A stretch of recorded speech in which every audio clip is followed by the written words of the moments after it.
నీడగా ఉండాల్సిన భార్యే భర్త ప్రాణాలు తీసింది. ప్రేమ పేరుతో మొదలైన వివాహేతర సంబంధం చివరకు ఓ నిండు ప్రాణాన్ని బలి తీసుకుంది.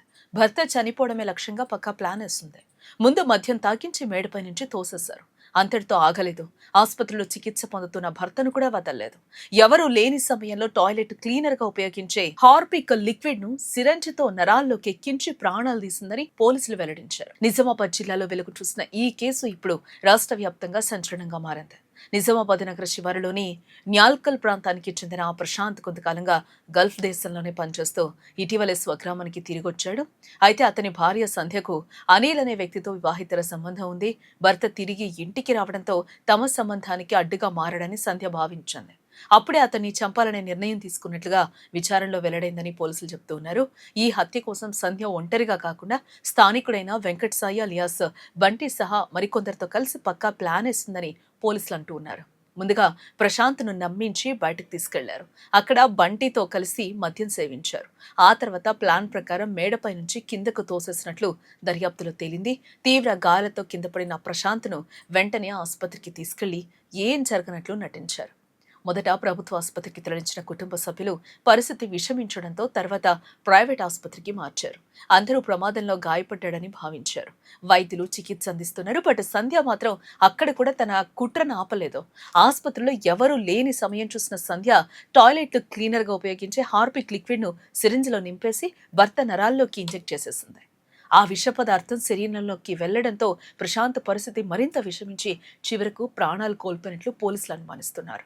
దీనికి సంబంధించిన ఫోరెన్సిక్ ఆధారాలను కూడా సేకరిస్తున్నట్లు తెలుస్తోంది.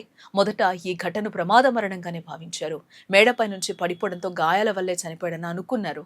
కానీ పోలీసులు అనుమానాస్పద కోణంలో విచారణ ప్రారంభించడంతో ఒక్కొక్కటిగా నిజాలు బయటపడడం మొదలైంది. విచారణలో నిందితుడు వెంకటసాయి అలియాస్ బంటి కీలక విషయాలు వెల్లడించినట్లుగా పోలీసులు కూడా చెబుతూ ఉన్నారు. అతడు ఇచ్చిన సమాచారం ఆధారంగా మొత్తం కుట్ర బయటపడిందని, భార్య సంధ్య ప్రధాన నిందితురాలని గుర్తించినట్లు వెల్లడించారు. అనంతరం సంధ్యతో పాటు ఈ హత్యకు సహకరించిన మరో 3 నిందితులపై కేసులు నమోదు చేసి రిమాండ్కు తరలించారు. కేసులో మరిన్ని ఆధారాలు సేకరిస్తున్నామని పోలీసులు అంటున్నారు. ఈ ఘటనతో స్థానికులు తీవ్ర షాక్కి గురయ్యారు. భర్తపై ప్రేమ చూపించాల్సిన భార్యే ఇంత పాశవికంగా ప్రాణాలు తీసిందా అంటూ ఆవేదన వ్యక్తం చేస్తూ ఉన్నారు. ముఖ్యంగా ఆసుపత్రిలో చికిత్స పొందుతున్న వ్యక్తిని కూడా వదలకుండా హత్య చేయడం మరింత సంచలనంగా మారింది ఇక్కడ. అయితే ఈ కేసులో పోలీసులు ఫోరెన్సిక్ నివేదికలు, వైద్య ఆధారాలు, సీసీటీవీ దృశ్యాలు, నిందితుల కాల్ డేటా వంటి అంశాలను కూడా పరిశీలిస్తున్నట్లుగా సమాచారం. కోర్టులో బలమైన ఆధారాలతో ఛార్జిషీట్ దాఖలు చేసే దిశగా దర్యాప్తు అయితే కొనసాగుతోంది. ఈ కేసులో పూర్తి నిజాలు వెలుగులోకి రావాల్సిండగా నిందితులకు కఠిన శిక్ష పడాలని స్థానికులు డిమాండ్ చేస్తూ ఉన్నారు.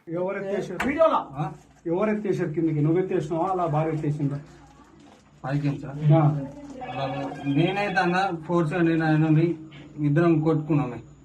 మేము కొట్టుకున్నాక వైఫ్ ఆమ్లెట్ తీసుకొచ్చిందా, ఆమ్లెట్ తీసుకొచ్చాక తర్వాత ఇక నేను కొద్దిగా ఆయన కొద్దిగా ఫోర్స్ ఇట్లా ముందరికి వచ్చేసాం. ఇక నేనే లేపేసాను.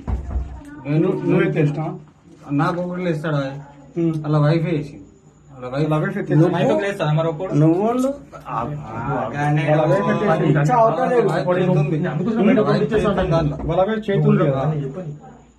ఇదంతా ప్రీ ప్లాంటే కదా, ఇదంతా ప్రీ ప్లాంటే కదా. ఆమె ప్లాన్ నువ్వు ఏం చేయదు, ఆమె ప్లాన్ ఇదంతా తాగి వచ్చింది. ఆమెనే దానికి డబ్బులు ఇచ్చింది. మీరిద్దరు కలిసి ఒకటేసారి లేపేసారు. అంటే ఇట్లా కాలు గుంజంగానే పడ్డాడు. కిందికి వెళ్ళి కాలు గుంజేసారు.